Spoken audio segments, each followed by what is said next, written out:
Welcome to session 11. Thank you for taking time out of your Tuesday to join us, and we will go ahead and get us all disclaimed.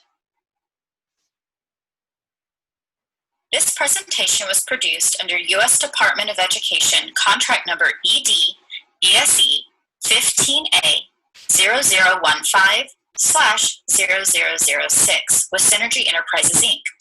The views expressed herein do not necessarily represent the positions or policies of the U.S. Department of Education. No official endorsement by the U.S. Department of Education of any product, commodity, service, or enterprise mentioned herein is intended or should be inferred. All right. So today we are talking about assessment. So this was another topic that had been requested, that folks were looking to the fall and thinking about assessment and how they could really address it a little bit differently using some virtual tools. So I'm going to talk just a few general strategies and tips, and then our specific tools that we're going to look at today are called Formative, Socrative, and Mentimeter. So as usual, I'm always curious if these are ones that you have experience with. So over in the chat box, you could share with me, have you used any of these? Have you heard of any of these? Or are they all new? And that's the Formative, the Socrative, and the Mentimeter.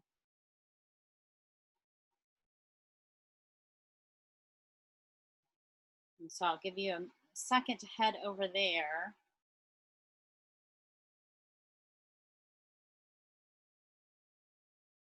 Right, looks like maybe a couple people have tried out Formative, but not so much Socrative and Mentimeter. All right. Okay, well, we will delve in. You'll get to try them all today. So let's go ahead and hop in. So in general, I wanted to talk through a few things as we think about assessment. One being, it's not necessary to replicate exactly how you were assessing in the classroom. And often that's not going to necessarily work very effectively either. So it really is necessitating that we all think about assessment a little bit differently, because if we just do it the exact same way that we've been doing it before, then that means that students might be taking rather long tests at home, unsupervised, maybe not getting the help that they need, maybe getting too much help. It might mean that they're doing long paper packets, and it might mean long periods of time of just staring at the screen, whether live or not. So we really want to think of some different ways that we could get that information that we need. So I want you to really think about, first, what requirements must be met. So, of course, as we think about us as NAL-ED grantees, we often think about our reporting requirements and, what we're required to report. So things like for your GEPRA, the proficiency of students, the progress of students in their native language learning. But just because we've been addressing that and assessing that one way previously when we were having in-person school doesn't mean that we have to do it the exact same way now. Now, if it's feasible to do it the exact same way, fine, if you decide that's in the best interest. But for many of us, that's just not feasible, and that's okay. For those of you who are involved with the reporting for the grant, remember that's where that narrative comes in. So that if you need to change the type of assessment, the style of assessment, you're doing what needs to be done to meet the needs of your students in this virtual learning environment. And so you're going to describe that narrative and use what you need to. The important thing being to do, as we talk about in number 3 here, focus on what you truly need to measure. So if you're trying to measure progress and proficiency with the language, how can you best do that? Virtually. Now, we also think about the other GEPRA academic content, and for all of you that are on, your GEPRA measure at least is with English language arts progress. So Again, that's something we have to report on for the grant. But how we're going to need to tweak this year. And then finally, the last measure for the GEPRA is the attendance, which doesn't really come into this type of measurement. But then think outside the grant. What are other reporting requirements or assessment requirements that you're required to do? They aren't optional, they aren't highly suggested, but required. And what flexibilities do you have to get at what you're actually wanting to measure and needing that information versus the more onerous types of assessment? So what are things that we can maybe pare down time-wise or make into something a little bit more engaging for this virtual style? And we'll talk about some ways as we look at the tools too. The next thing is to think about both informal and formal methods of assessment. So, in this environment, find some of the more informal methods of assessment can get us anything we need to inform our instruction or to even do some of our reporting versus some of the more formal methods. In other settings, we may be required to do a more formal assessment, but we may need to look at delivering it a little bit differently. The other thing, as we think about formal and informal and requirements, is to really make sure once you kind of are getting your plan together and as you're looking at options, is to make sure and check with your administration. So whoever it is that you report to, whether that's a teacher leader, a principal, and checking as far as what's allowable. So if you want to tweak an assessment, if you want to use something a little bit different because it's going to best meet the needs of your students and your classroom, checking with them to see what is okay and what's not. I find that if you put a plan together, they're probably going to be a little more open to you trying new things than if you just say, I don't want to do the old type of assessment. And then finally, we need to be prepared that a lot of our students may have experienced some regression. So as we're designing our assessments and making new assessments, we may need to design them to really assess some earlier level skills than on grade level, because many of our students didn't really get a lot of instruction maybe at the end of the year, depending upon device availability, their interaction with the content that was available and things like that. Then most of them have not been engaged throughout the summer. And so now they're coming back. And so while we're used to a little summer slide, we're in like this month slide. So, really be thinking about how you can make sure that your assessment may need to go back a little more than you're used to figure out what are those areas that you might need to reteach or stress that normally you would not have to. And I think we'll see that a lot with, language learning in particular, because many of our students may not have been practicing speaking and using vocabulary during this time at all. So those are just some think abouts.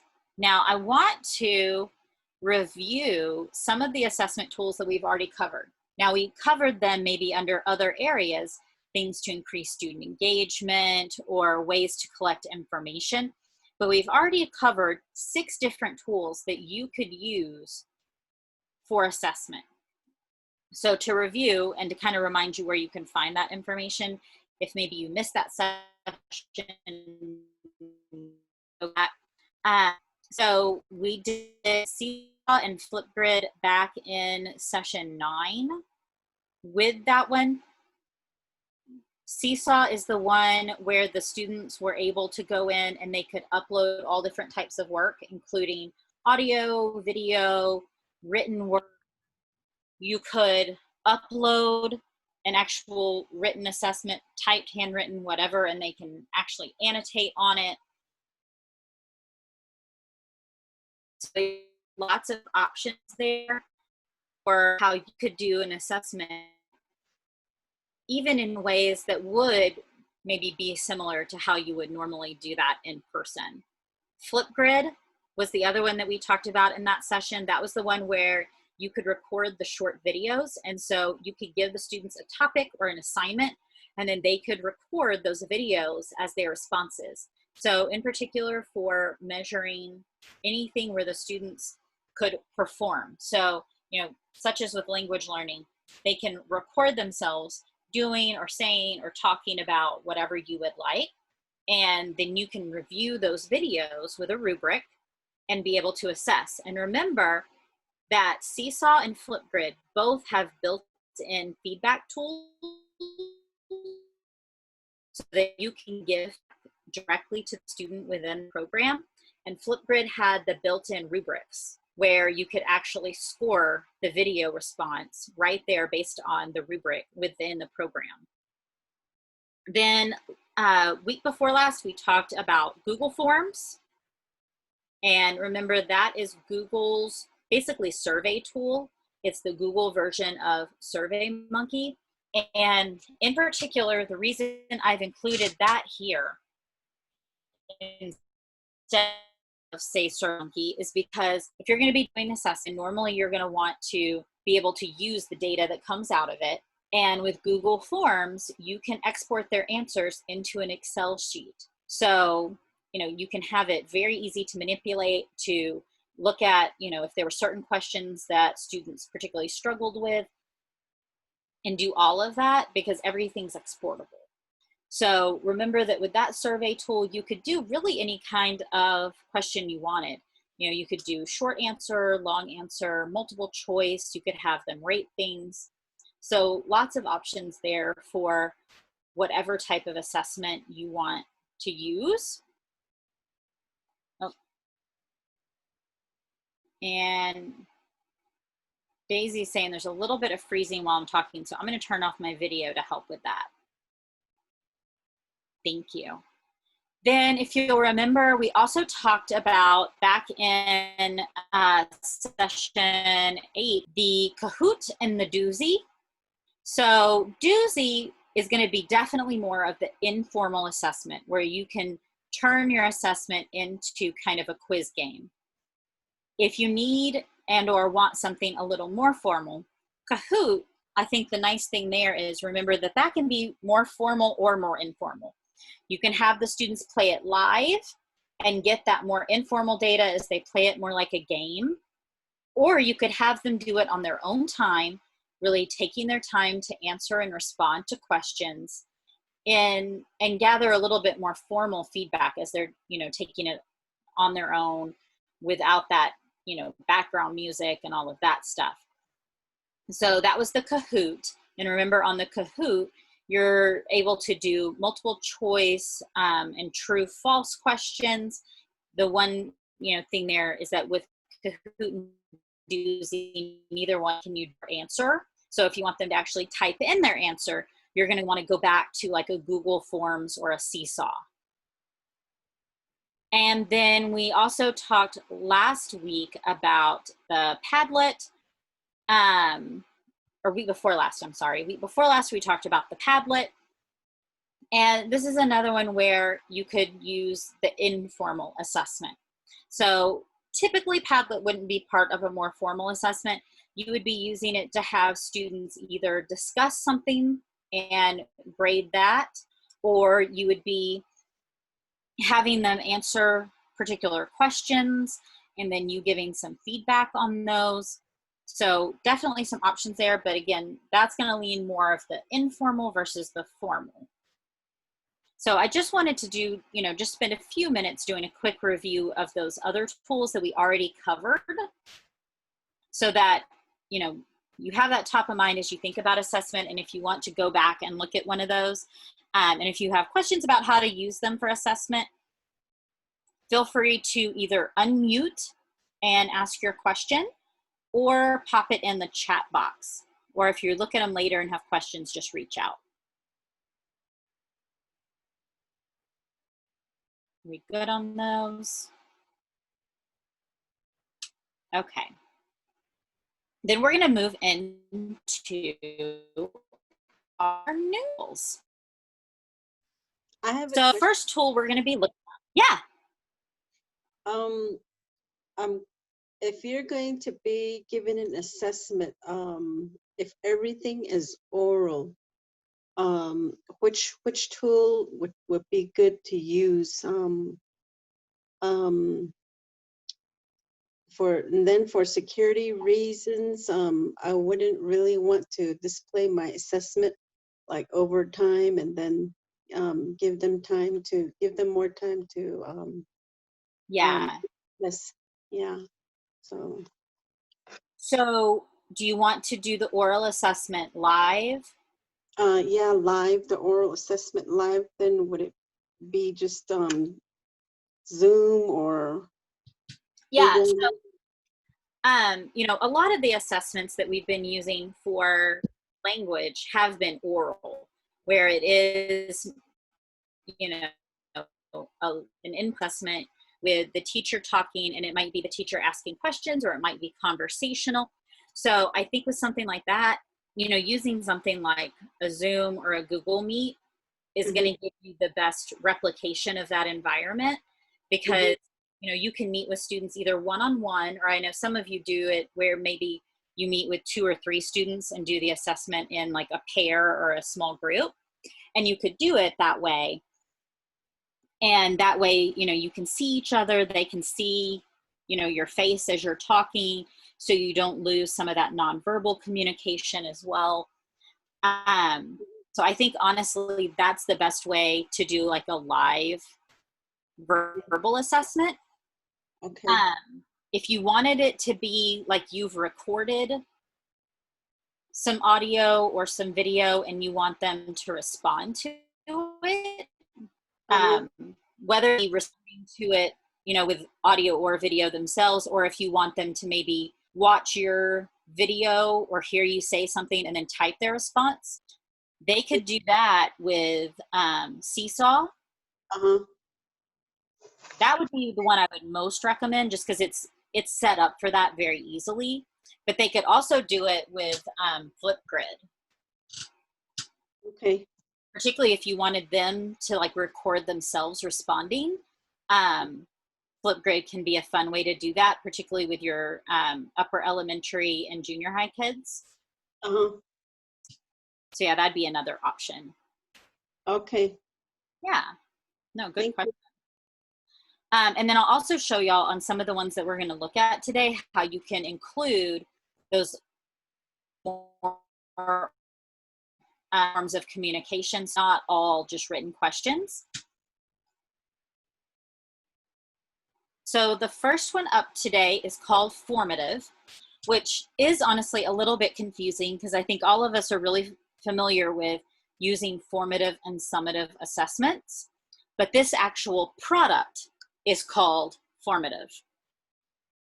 So let's go check out what that looks like. So I'm going to switch over to that screen. And here is Formative. Now it doesn't look all that exciting when you first log in this way. You know, it just looks like a pretty basic screen. But you're going to go here. You'll notice you're under the tab Formatives, because that's what they call each of the things that you'll be creating. So we're going to hit New Formative.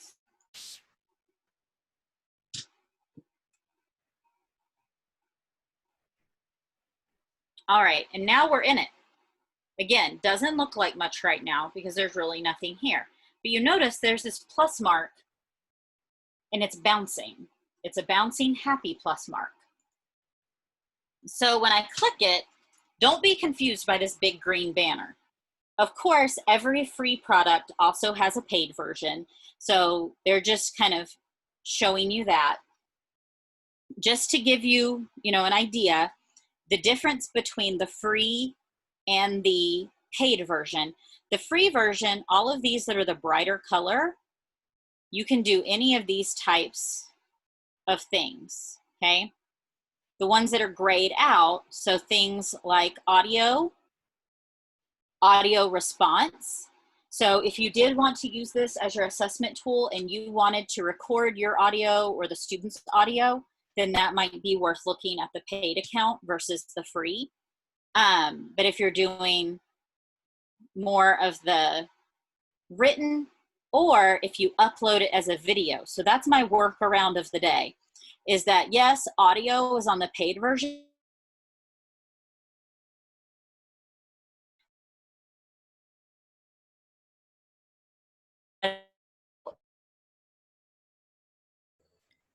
Sarah, we seem to have The lost. other difference, what was that? You lost your audio for some of that. Oh, okay. You noted the audio was on the paid version, and then we lost you. And then it went away. Sorry about that. Well, you didn't miss a ton except my workaround. So since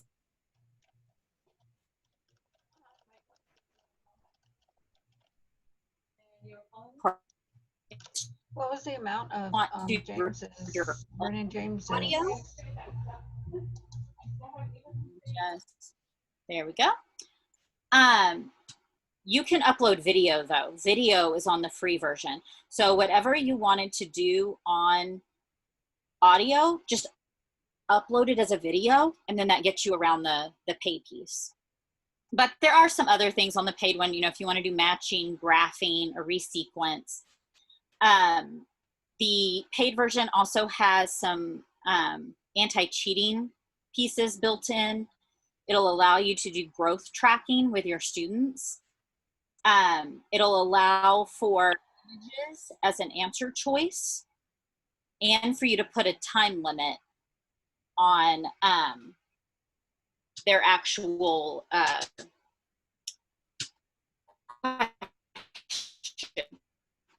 and then it also has an option where you can draw. This is on the paid version. The difference again is that you can also draw on their answers. So particularly if you're teaching math concepts, I can see that being very helpful, where you could draw on their answer to provide feedback. So there are some differences. The paid version is $12 a month, but they are, if you sign up for a year, they give you a 20% savings. But for the most part, a lot of the things that you would be using really are available in this free version. So let's pick our first question type. Let's say that I want to ask a multiple choice question. And you see it just automatically nicely pops it up. And we can type in our question. How do you say dog in, let's go with UPIC today. Okay, and then you would type in your answer choices. Once you've got them all, the other nice thing that I wanted to show you is that you can actually tag standards in each of the questions, which can kind of help you keep track, again, when you're using the person. So you get this little tag here. Oh, I already selected. Okay. So I had already selected one when I was messing with this the other day. But if you haven't selected your standards yet, you click that little tag. Once you have, you can come in here and you can see I can add a different standard set. The one I had picked was ACTFL. So I had picked that because many of you do use the ACTFL standards for your language learning. But, you know, you can use the Alaska State Learning Standards, the Arizona. You can see certain school districts have put in their own, but most everything you would need is going to be available in here. The Common Core is in there if that's what you use. So plenty of options. Now I already selected the ACTFL one, so you can see once you select it, I can go down and say which thing I'm actually interacting with. So I'm helping them do this one. And then that way, when you're looking at your information later in reporting, it makes it a little bit easier to see what exactly you were testing them on. And you could then break down, you know, if they're having trouble with certain standards. So that could be helpful both with the language as far as that learning, and then also with the academic content, the options. Now, I've got my first question in here, my multiple choice. When you want to add another one, it's always that little bouncing plus mark there. So you can see, you can do multiple selection where there's multiple right answers. Maybe I want them to write an essay, you know, depending upon what you're doing. With this, you could type in an actual correct answer, although with an essay, that seems like a bizarre choice. So really, you would just put your question in here. And then the other options that I haven't shown you yet are things like point value. So if you're writing an essay, that's probably worth more points than a multiple choice question. So I can click there and just erase it and put in, this one's going to be worth 10 points because that's a lot more work. So I'm just building that out. The other things you see up there are these little boxes. These little boxes are to duplicate. So if I want to do a second essay question, or to trash it if I'm like, no, I do not want that there. You can also change your question type up here. So you can see all the ones that are available in the free version. Now I want to show you this show your work. Yeah, change my question type. So here, I would be asking students to actually draw their answer. So again, you could use this in many different things, but in particular, two things I thought about were with math, when you want to actually see how a student is working out a math problem. So you could, you know, put in 432 divided by 12, and you would write it out much nicer than this, but show your work. Okay, and then you can either leave it as is and they'll do it on a blank background. And so, you know, here you can draw stuff, but you can also upload an image. So like if you wanted them to draw something on graph paper or things like that, you could upload that image and then that would be the background that they would have to use for that. And then you just hit the little check when you're done. The other thought of how you could use this would be if you're doing vocabulary words, if you put the vocabulary word here in language and ask them, particularly for your early learners, have them draw what that word is. Now, the other thing is, let me highlight this and you'll notice now I have some very nifty tools. So I can bold things, I can italic, I can underline, I can make it the superscript. You can see now I can make it an equation. So that's nice. Can make different lists. You can make it into a heading so it's much bigger. And you can even link a URL in there so that that then becomes a hot link. So maybe you're hot linking to a video you've done of how to work out a problem like this. Or maybe you're linking to a video that gives more information on that content. So lots of great little options there. You can also input things like just making it where the next thing in it is for them to watch a video. So, because each of these is going to be viewed separately. So the next thing could be that you want them to watch this video because then maybe your next question is a short answer that relates to your video. So with this, you can do, you know, really an unlimited number of questions. You can see this, you can then come back and change them later. It will score your students' responses based on what you say is right. So like on this multiple choice question, if B is the correct answer, I mark that as the correct one, and then it knows how to grade it. With things like show your work, you're gonna have to grade that yourself, or things like essay. If I don't put in, with short answer, you would put in a question, but if I put in an essay, whoop, nope, if I put in an essay, then I'm definitely not going to be putting in a correct answer. I'm just going to ask for their essay responses, and then I'll need to have them come in and grade it separately. So that's kind of a quick overview of that. Now, let me put in my title, my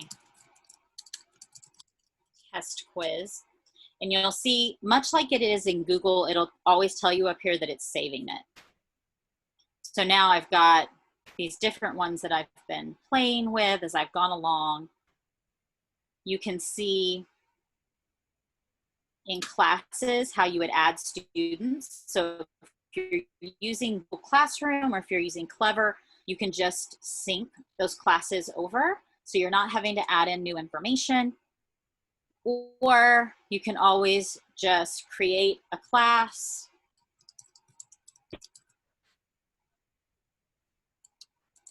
The abbreviation, pick what grade level it is. Let's say we're 8th graders, and you can do multiple grade levels. So if it's, I know many of our classes are multi-grade levels, so 7th, 8th. These are optional. So, you know, if you are teaching content right then, or if you're teaching something else, and you can even color code them so that you know, this is my blue class. And then, you know, with Google Classroom and Clever, all this would automatically sync, but otherwise, you know, you've put all that in, you've got all your kids now. You can also copy and paste them in here. And this is the code that they'll be using for your class. So you're putting in their first name, their last name, their email or username, and their password. So you're setting that for, okay? So putting all of that in, and I'm gonna have to put something or else it's gonna not let me add them.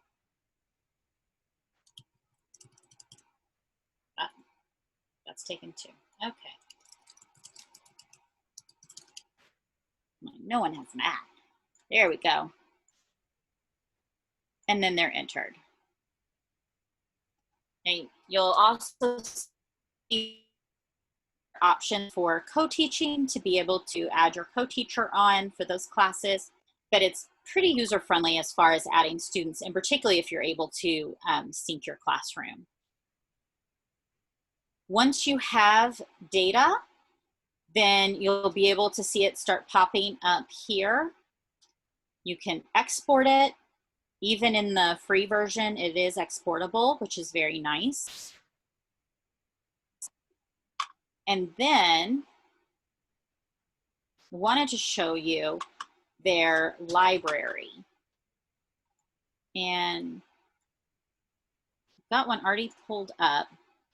So you can search by all types of things. You can filter by grade level, by content. And so I filtered, let's see. You can see all the different things here that you can filter by. But by language learning, and I came across this. It's actually a Spanish assessment, but could very easily be edited for any language because it's got this nice little video showing, you know, parts of the body. This is where you could create one of your great videos over with some of the tools that we've talked about before, the Screencastify, the Screencast-O-Matic, the Zoom, the Flipgrid. So you pop in your video, and then it's asking them, what are the parts of the body that were in that song? So they've watched the video, then they mark those. And then they're asked to label Homer Simpson here, label his body parts with the correct Spanish word. So this could easily be taken and switched. Then you got Superman. So if you liked this one and you thought, I do want to change that to work for my language, then you would just add it to your formatives list. And then you can go over and you'll see it just kind of saves you the time of setting up the general parameters. And then you can go in and change all of these things. Because as you can see, it's all editable. So you go in, change this for you, save it again, and then assign it to your students. So you'll see when you go to assign, because I don't have a bunch of classes set up, I just have this one group, I can only add it to that one group. But if you have other classes, they'll be listed here. I can even add a new class straight from here. We're not going to do all today. But you would be able to send it to whatever classes were applicable.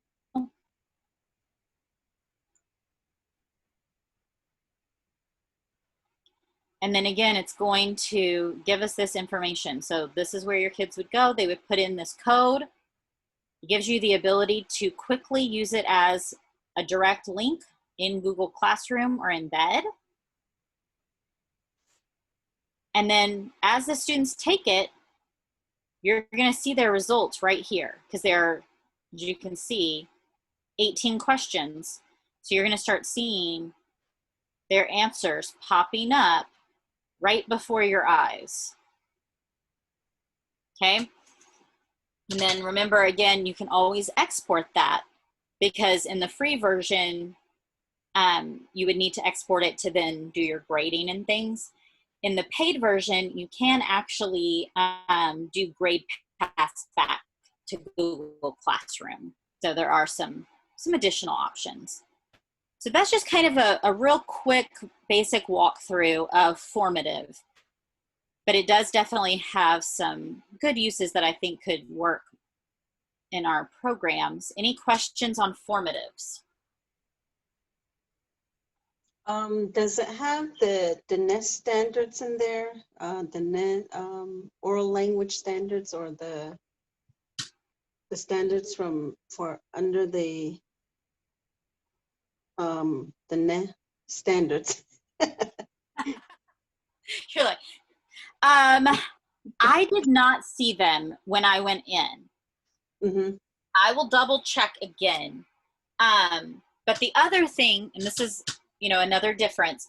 So on the free version, you have to use the standards that are pre-uploaded, which thankfully you do have access to both the general standards that Formative has uploaded and any of the ones the teachers have uploaded. But if you want to upload your own standards, so, you know, like with those standards, you could add that in the paid version.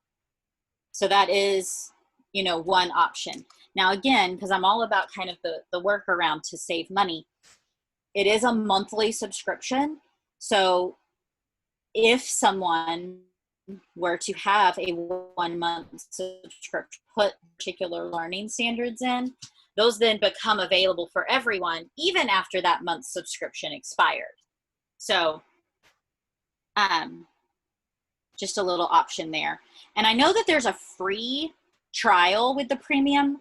So that might also be a way, is to do the free trial of the premium, add in those learning standards that you use, and then cancel your free trial. But they, like I said, they just stay in there for everybody moving forward. Any other questions? Okay. So if you're on a monthly trial, whatever you had the published, like the assessment, would you lose everything after you choose not to continue with the subscription? No, you just wouldn't be able to use those additional features after that. Okay. Thank you. Yeah. All right, let's go to our next tool, which is Socrative. So this is another online learning tool. This one, when you first log in, looks like this, and we're going to do a couple of slides here before we go to it live. Because since I don't have any students live in my class, there's a little screenshots for some of these. When you first log in, this is what it looks like. You have your classroom name at the top. You can't, it's going to default to something like this, but you can change the name of it. But basically what you see here are the types of assessment available. You can do a quiz, a space race, an exit ticket, or you can do what they call quick questions. And with a quick question, you can do a multiple choice, a true, false, or a short answer. So I'm going to take you through a couple of those. So this is what it looks like if you hit quick question, short answer. So remember to have those down here, you hit short answer, and this is what it's going to bring up. Quick questions are meant for you're in your Zoom or you're in your Google Meet and you're asking questions on the fly. So the really nice thing I think about Socrative is it can allow you to do both the formal types of assessment, and we'll look at that in a minute, but also this kind of informal assessment that normally you're able to do in the classroom. You know, you could ask a question and get lots of student responses that sometimes can be a little bit more challenging virtually. Well, this lets you do that on the fly questioning. So you hit short answer. You can actually type in a question that will display, or just leave it blank. That's why it says optional, and just verbally tell your kids, I want to know whatever, and give them answer choices. So if you're in Zoom, you know, use your whiteboard to give them answer choices or pop it in the chat box, because what will happen is when you hit start, they will be able to pick an answer choice. Now keep in mind you're limited to 5 answer choices, because this is literally what the kids would see. So a little column is in Socrative and you just did a quick question. All that pops up are the 5 answer options, and he picks them based on what you said they meant. So maybe you asked him, what season is it when we do ricing? Summer, winter, fall, spring. And so if he thinks it's summer, he's going to pick A. If he thinks it's winter, he's going to pick B. If he thinks it's fall, he's going to pick C. And if he thinks it's spring, he's going to pick D. And then on your end, you're going to start seeing answers. So this is if it's a multiple choice, actually, that, you know, they'll see that. In a short answer, this will have like a little thing where he can write, and then this will pop up and you'll see this when they ask favorite spacing. So it just starts popping up. Now the question always comes up, what if they put an inappropriate answer? You can just hit remove. Now here's the really nice feature on that. It removes it so that people can't see it right now, but it keeps it in your actual results that you as a teacher can go back and check later, so that then you still know who it was that gave an inappropriate response. So that's kind of a nice feature. So that's what it looks like as a short answer. As a multiple choice, this is what it would show. So, you know, I didn't give anything that went with E, so hopefully no one voted for E.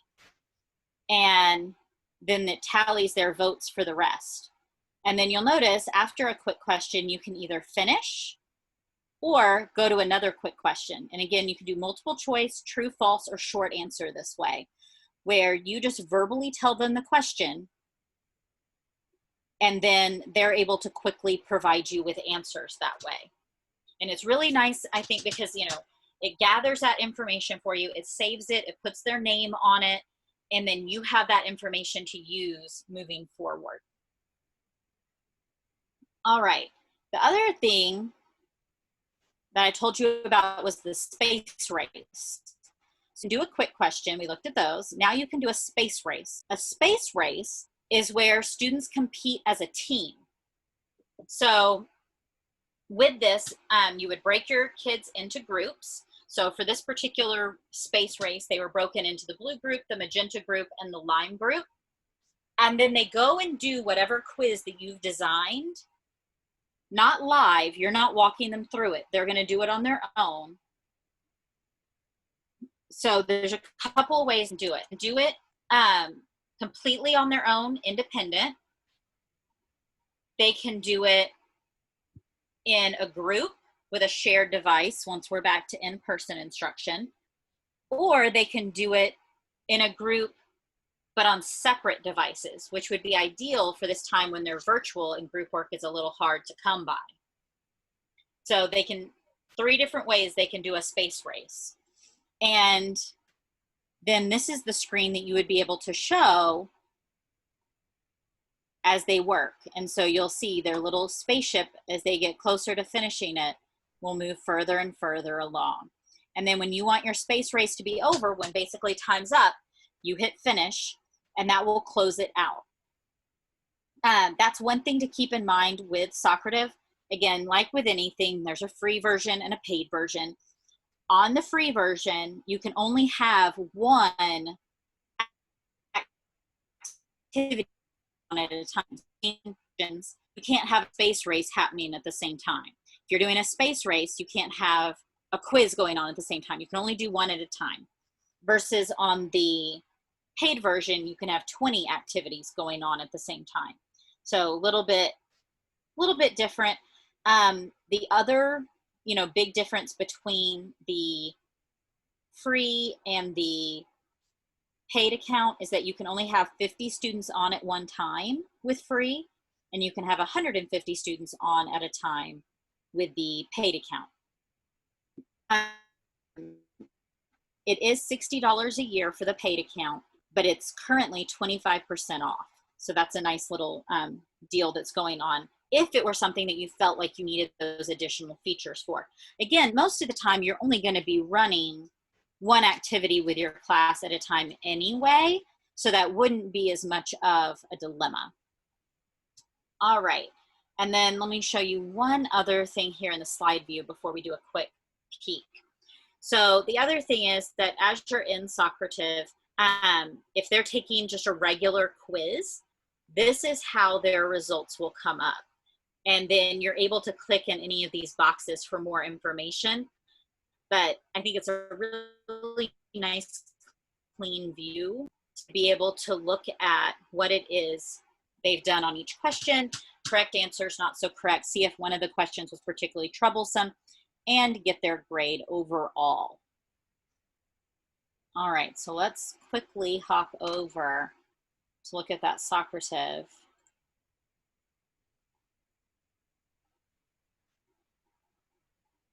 All right.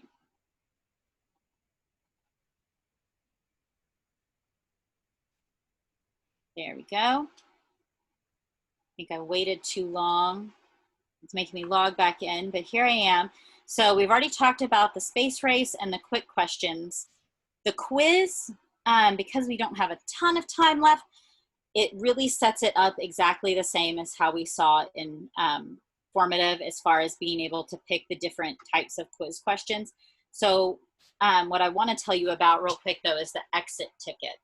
So with the exit ticket, it's a pre-made quiz. It has 3 questions. And so this would be something you would give your students at the end of like a live learning session. And it's, if you click exit ticket, it's going to ask them, how well did you understand today's material? What did you learn in today's class? And then please answer the teacher's question. So question 1 is always the one about, did they understand? And so they'll be asked just, it's a rating scale for this one because it's how well you understood. So they do a rating scale. For 2, it's a short answer. So what did you learn in today's class? And then 3 is also a short answer, but it's whatever question you verbally told them. So that way you can change it up and have an exit ticket question pertinent to the content you covered that day. So you verbally tell them question 3. As they fill it out, just like we saw on that other slide, it'll just populate their answers out and down. So super, super easy there as well. And it's always going to ask you if you want to turn one thing off. I'm going to show you the World Facts quiz because I want to show you when you start a quiz, you see I'm launching it. So I picked this pre-made quiz. You can do instant feedback. And that's where after every question, they would see how they did on that particular question. Open navigation, which is where a student would do the quiz on their own. And teacher paced, where you would be walking them through the test, the quiz. So we're going to do we'll do teacher paste here. Always, I would say, leave on require names so you know who to give the score to.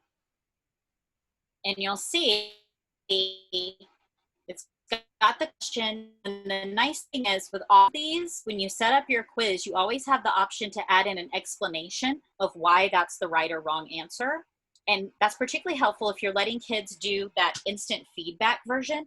Then as they're answering each question, it's telling them whether it's right or wrong. They can read that explanation. So I really like that feature. All right, I want to quickly go over to our last tool of the day,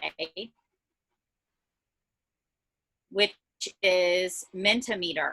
So Mentimeter is our final assessment tool for today. You'll see Mentimeter and Socrative both have a lot of those pre-existing templates that you can use so that you're not starting from scratch, but you can always start your own as well. So I pulled a couple of just sample ones in to be able to show you. Again, Mentimeter, like all of them, has a free and a paid. The biggest difference between their free and paid, and theirs is $9.99 a month, is that on the free, you can do 2 questions and 5 quizzes.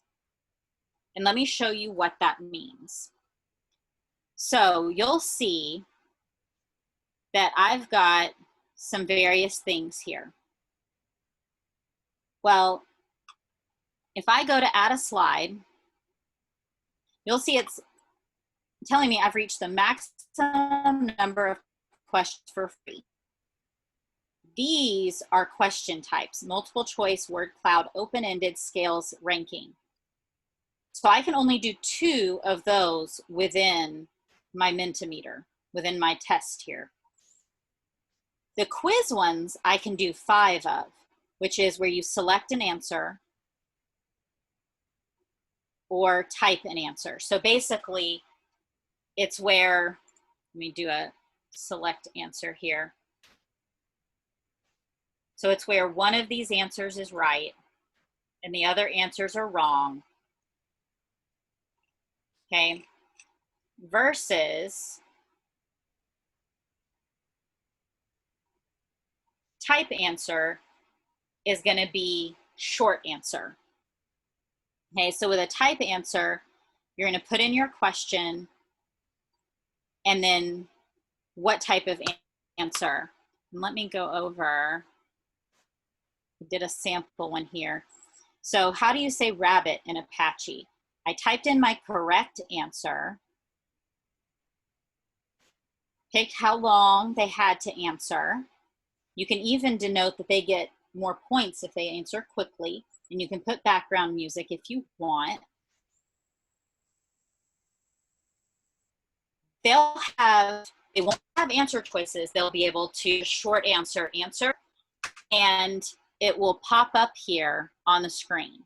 So that's the biggest difference, is that you can only have, again, 2 of those that are considered questions and 5 of those that are considered quizzes in here. Now you can have as many of these content pieces as you want.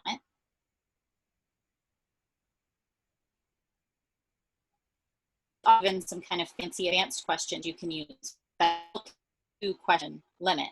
Now the only thing that doesn't count toward your 2-question limit or your 5 quiz limit is if you want a Q&A. And I have one on here. This is where you can put up this slide, and it says a Q&A slide, and the students can actually submit questions, and those questions will appear there and you can answer them. So this one definitely has a little bit fancier options, but it does have some limitations on the free one, as far as basically you can only have 7 things that the kids are going to answer total. And if you want more than that, that goes into that purchased account. But you can also make as many of these as you want. So you could have an unlimited number of these created that your students would go through, and, you know, sprinkling in content slides as well. So like this is a short answer question. And I think it's nice you can have them have their answers show up as speech bubbles like this, one by one, and you can scroll through them, or you can make it like a flowing grid and it'll move automatically on the page. So a lot of cool options that you can do within here, and just really that one limit as far as the 7 total questions. So let's come back, because I know that was a lot of content. Any questions on Socrative or Mentimeter?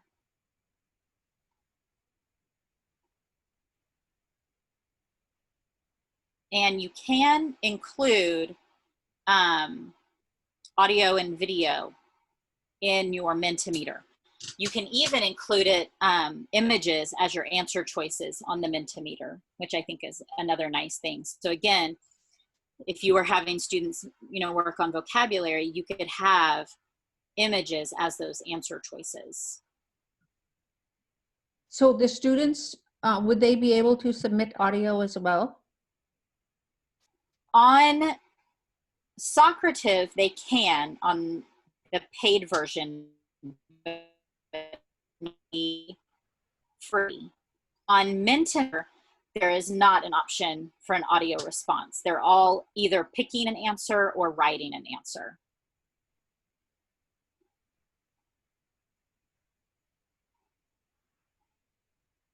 So curious on that one. Would it be helpful if the options, like the multiple choice options, could be audio clips?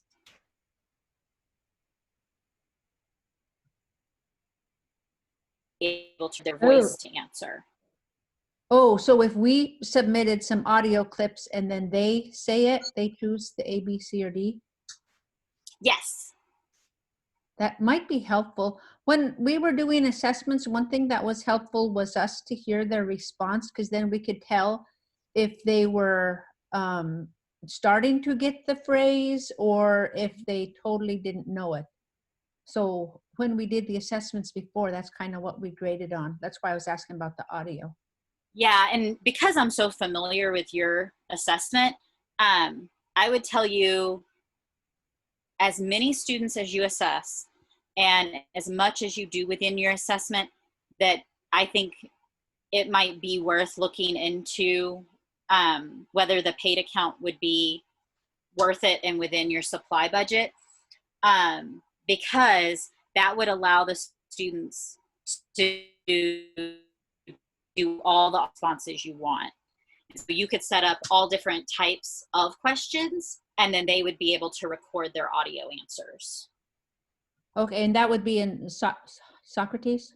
Yes. Okay, excellent, thank you. Yeah. I think that one definitely would match up best with how your assessment works. And then Flora, you were asking about, is it appropriate for pre-K to second? Yes, so any of these could be used with pre-K to second.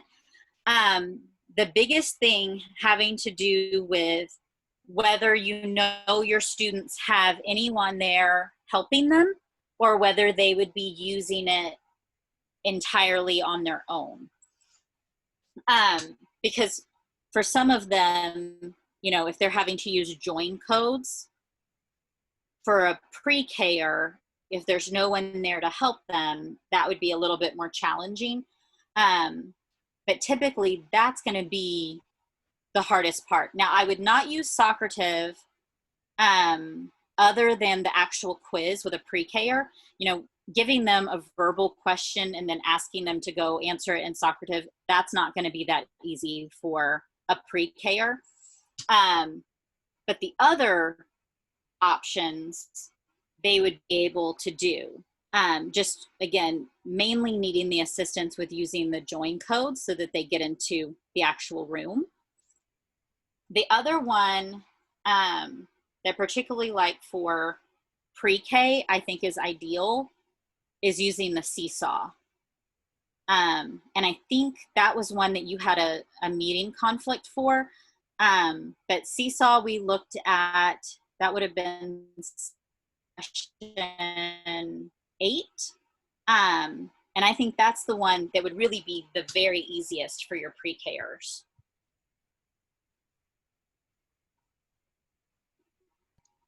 Can you send me the website to that? Yes, absolutely. That way I can look it up and see if it's something that we can purchase. Just kind of thinking about our virtual classes, how we can Yeah, provide some of those assessments with our students that are at home. I'll send you a link both to Seesaw and the recording of the session so you can see how it works in action too. Okay, that'll be good. Yeah. And, you know, for everybody, remember, as you're looking at these, playing with them, if you have questions, you know, feel free to reach out, email, phone, whatever's easiest for you. And we can always, you know, quick question answer via email, phone, or we can always hop on Zoom together and check out anything that you might questions about, or maybe having a little issue getting it to work quite right. I'm here to help, so just let me know. We are at the end of our time. We're actually 2 minutes over time, and I know many of you probably have classes to get to. So I really appreciate you joining us this Tuesday. I do want to remind you of just a couple of things. One being, if you haven't had an opportunity to complete our customer satisfaction survey, it's very short. It's an easy quiz. It's just getting feedback on the training and technical assistance you've received this year. So I would greatly appreciate if you were able to do that, and I'll have Miranda pop the link over in the chat box for you, so you could even do it right now if you have just a couple of minutes. Remember that on Thursday, particularly for those project directors, we have our quarterly grantee meeting, and we'll be going over some important grant closeout information. And then our next group coaching session, and our last one for this grant year, is September 10th. So remember, we do not have a group coaching session next week. So our next group coaching session will be on September 10th. And keep in mind, if there are particular tools that you're starting to try to use and you want more information on, or there are things that you used to do in your in-person classroom that you'd like to learn how to do in a virtual world, let me know what those are. You know, whether it's chatting after the webinar today or shoot me an email, and we will try to incorporate those either into session 12 on September 10th or into a special session to get you the information you need. So Miranda's popped that link over there. I appreciate you joining us, and have a wonderful week of virtual instruction.